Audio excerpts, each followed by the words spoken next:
Good afternoon to all of you. We will quickly go through the slides for unit number 3. Unit number 3 is strategic implementation. As we have seen earlier, the first two steps of strategic management process, that is strategic intent, where the entrepreneur or the businessman will plan the activities, will decide the vision, mission, objectives, goals of the organization. Then we also saw step number 2 or phase 2 of the strategic management process, that is the strategy formulation. Whenever a strategy has to be formulated, we need to understand the business environment for which SWOT analysis is done. The environmental appraisal and the organizational appraisal is done. After understanding the business environment, we come to phase 3 of the strategic management process, that is strategy implementation. So in this unit, we are going to study in detail what is this strategy implementation. Before we start with the topic strategy implementation, we need to understand the modes of strategy making given by Henry Mintzberg. Henry Mintzberg has given 5 modes of strategy making. First is intuition mode, second entrepreneurial mode, third is adaptive mode, fourth planning mode, and the fifth integrated mode. As the name suggests, intuition mode is the strategy which is prepared based on intuition of the strategy maker. In entrepreneurial mode, the single entrepreneur who has begun the business or who has formulated the business will decide the strategies. Adaptive mode is a mode where you are following a reactive approach, where you will look at the problems and then you will devise a strategy to solve the problem. However, the best mode is the planning mode, where you use a proactive approach, you plan in advance and decide the strategies of your organization. Integrated mode is a combination of all these. Once your strategies are made, you will have to decide which strategy has to be put into action. So for that, you need to analyze all the strategies. This analysis can be done by tools like PEST, that is political, economical, social, technical, where you are trying to understand the external business environment, which is macro environment. Then you also have a tool known as SWOT, strengths, weaknesses, opportunities, threats. And we also have Michael Porter's 5 force model, which gives you 5 different micro environment factors which study the external environment. Once you have decided uh, or once you have analyzed all the different strategies, then comes strategy choice. You need to choose the correct strategy. All the strategies cannot be put into action.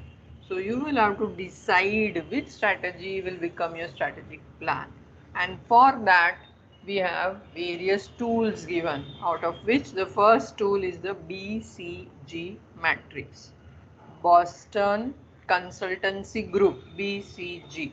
This matrix divides the dimensions into two. One is the market share and the other is the growth rate.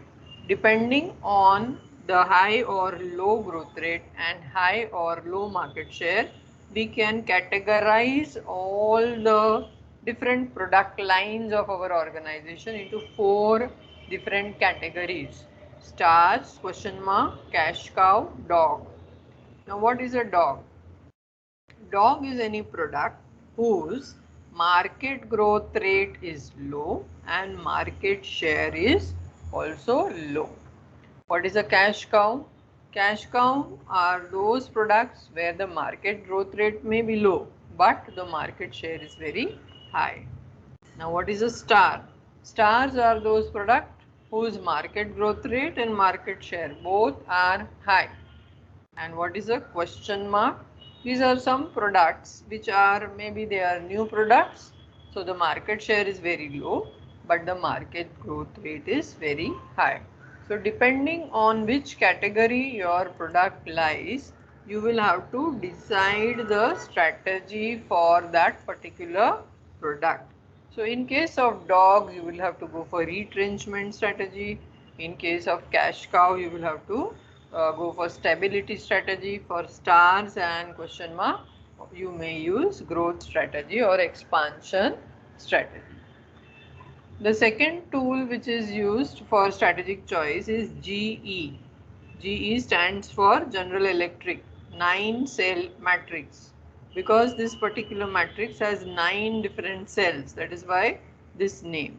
Now what is this GE 9-cell matrix? This is a better version than the BCG matrix, where the parameters are industry attractiveness and competitive strength of business unit. So depending on the industry attractiveness and competitive strength of business unit, you will have 3 various categories in which your products can be put. Now here on the left top corner, you will have a green color. You can see a green color. Whereas on the bottom right corner, you will see a red color. And in between, you will see yellow color. So this GE McKinsey matrix makes use of the colors of traffic light. So wherever you have red color, it means you have to stop. So you are going to use retrenchment strategy. Wherever you have green color, it means you have to go, that is you have to grow. So you are going to use growth strategy.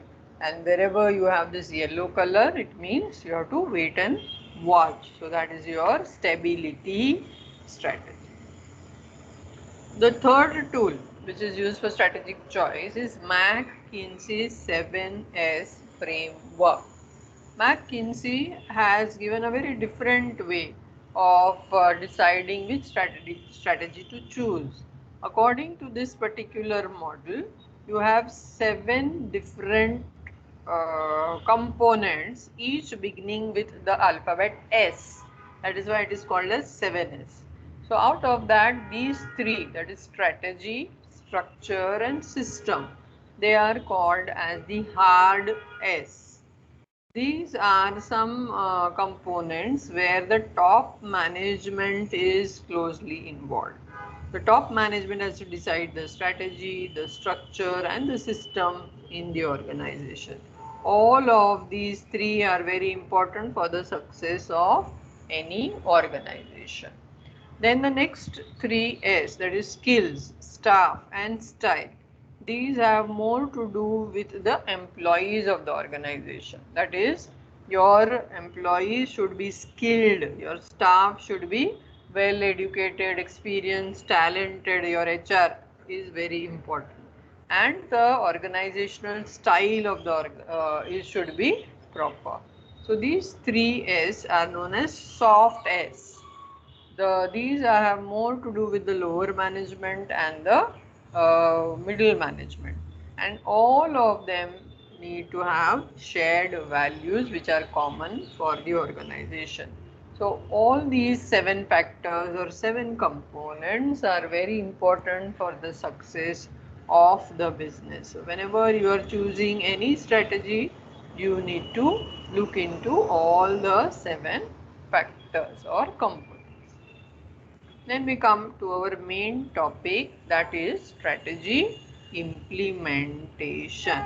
So once you have analyzed your strategy, once you have now chosen a particular strategy, it will become your strategic plan and it will be implemented in the 3rd phase of the strategic management process.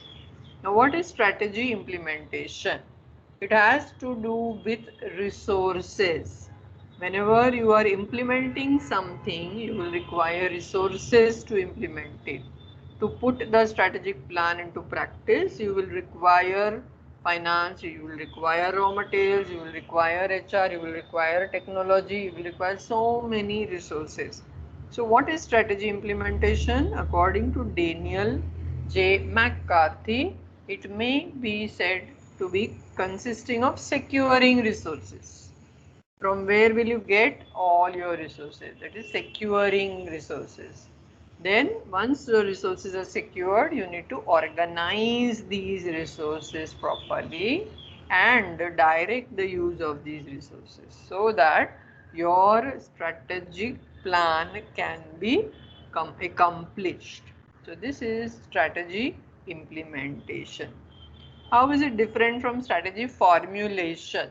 As you remember, strategy formulation is the second step in the strategic management process, and strategic implementation is the third step. That means formulation comes before implementation.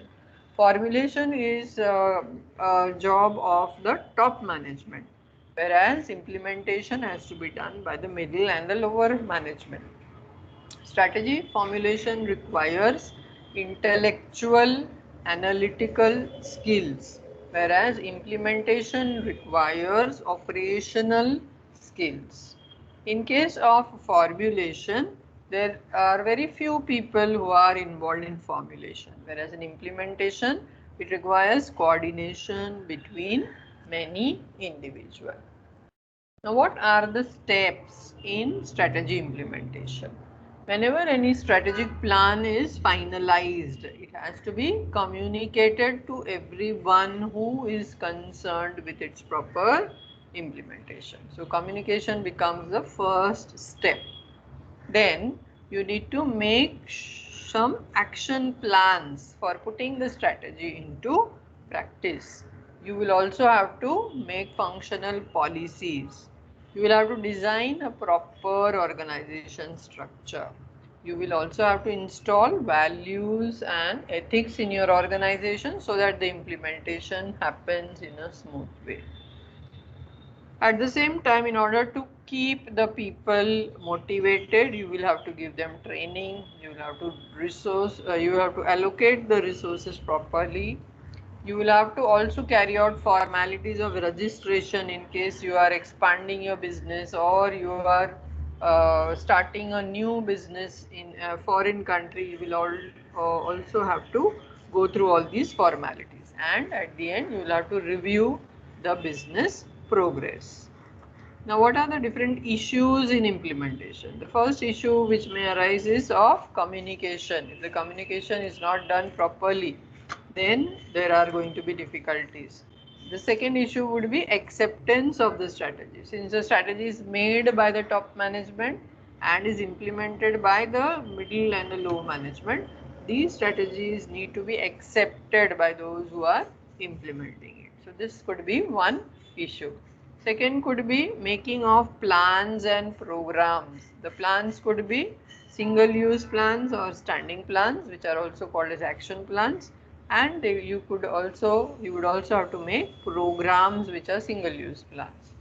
Your general objectives which were decided in stage number 1, you will have to formulate specific objectives. You have to translate the general objectives into specific objectives. The key to successful strategic implementation is proper resource mobilization and allocation. Making of an infrastructure which is suitable for strategic implementation, and making of functional policies and administration. To summarize this strategy implementation, we have this diagram which depicts all the different aspects of strategy implementation. So you have a strategic plan which is finalized in step number 2 or phase number 2 of your strategic management process. This has to now be put into practice through the strategic implementation phase. Strategic implementation phase consists of 3 different parts. One is activating strategies. The strategies which have been chosen or the plan which you have selected needs to be activated. Then if there are any changes in the organization, you need to manage those changes, and lastly you need to achieve effectiveness in your strategy implementation. Once the strategic implementation is done successfully, then you move on to the next phase of strategic management process, that is evaluation and then control. So let's see all the different components of strategy implementation process, beginning with project implementation. Whenever any strategy is to be implemented, it needs to be broken down into doable projects or workable projects. Now, what is a project? Project is a one-shot, time-limited, goal-directed undertaking which everyone in the organization has to accomplish. So there are teams formed and projects given to each team. In the project, you will have phases or process like initiating, planning, executing, controlling and closing. The phases of project are, first is the conception phase, second definition phase. In the conception and definition phase, you are visualizing your project, how it is going to turn out to be. Then comes the third, that is planning and organizing phase. So whatever you have visualized, whatever is in your mind, you are now putting it on paper and planning and organizing it. Then you have to implement, and then the last is the functional phase. So this is how project implementation is done. The second part of the implementation process is process implementation, where your idea is translated to reality. Now in process implementation, it represents sequential steps to carry out tasks to achieve organizational objectives. So in process implementation, you have various stages: exploration, installation, initial implementation, full implementation and scale up. So whatever ideas which you have, you are now putting them into action. You are installing various systems which will help you to put it into action. Then the implementation is done on a very small scale first, on a very small scale to check whether everything is all right. And when everything is successful, there is a scaling up of the whole process.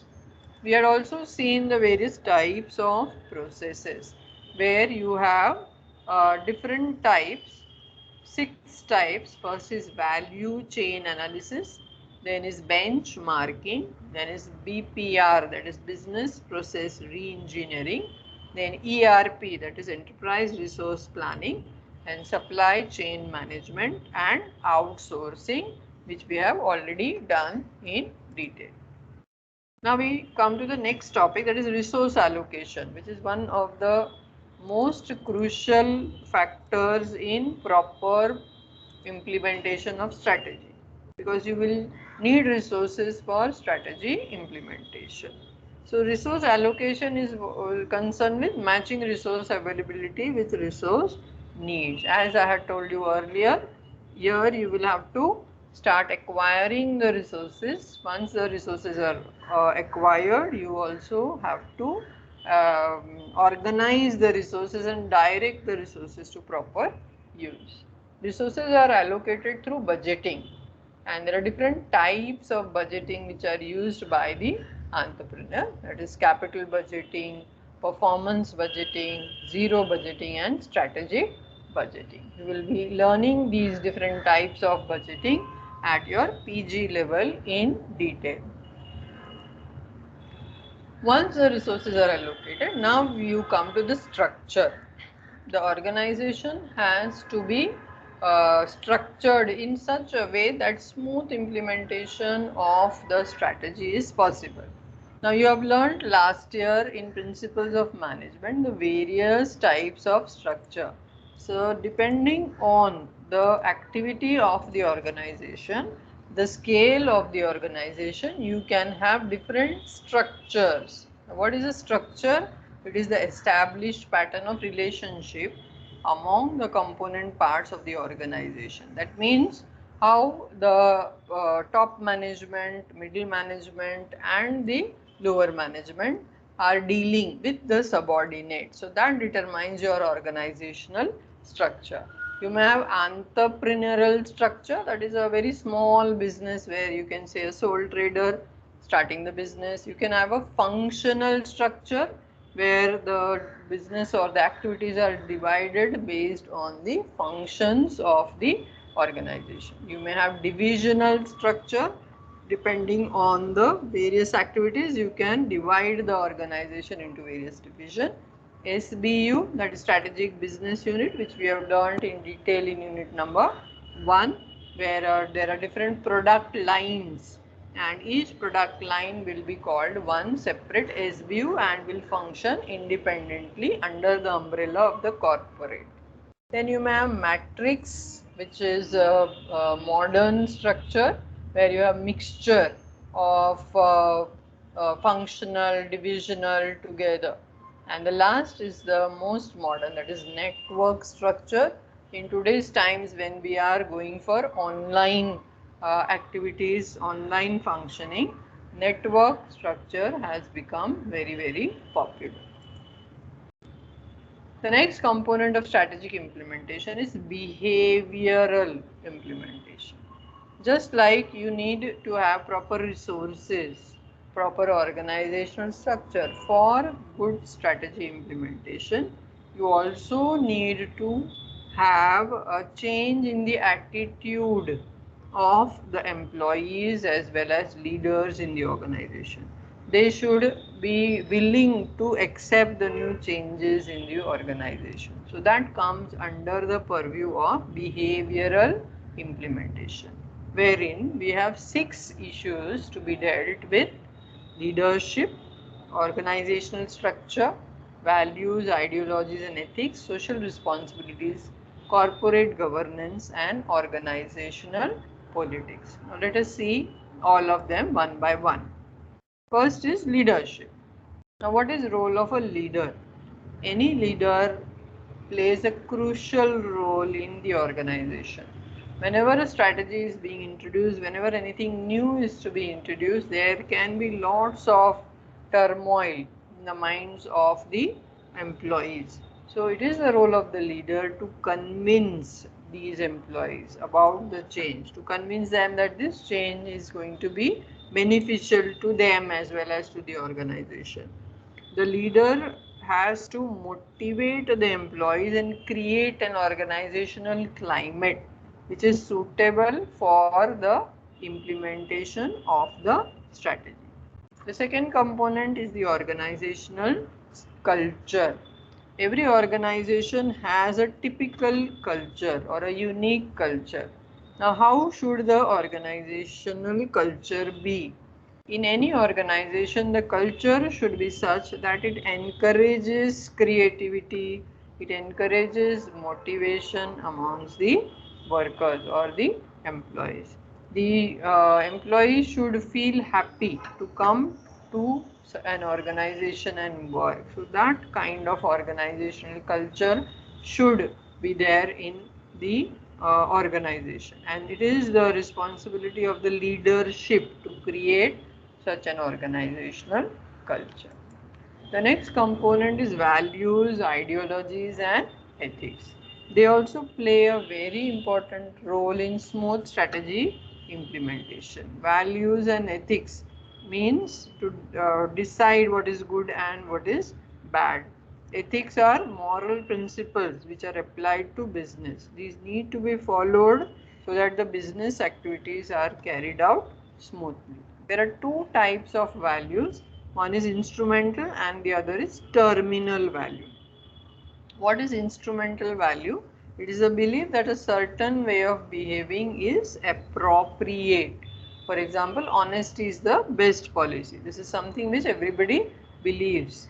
And the second is terminal values. It refers to a belief that a certain end state of existence is worth striving for. For example, some people believe that they need to have a lot of wealth. Some people go for social recognition. The next component in behavioral implementation is social responsibility.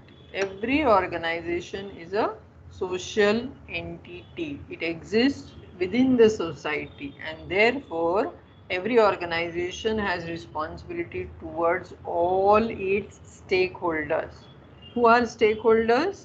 Anyone who is associated with the organization in some way or the other. It will be your employees, it will be your shareholders, your customers, and so on, the government, the society. So for everyone, the organization has to be socially responsible and see to it that the interests of all stakeholders are satisfied. The next is corporate governance. This has become very important due to the change in legislations where every organization has to become socially responsible. It refers to overall control of activities of the organization, and it is essential for balancing interests of shareholder, customers, suppliers, financiers, management, government, society, that is the stakeholders. The next component in behavioral implementation is organization politics. Politics exists everywhere.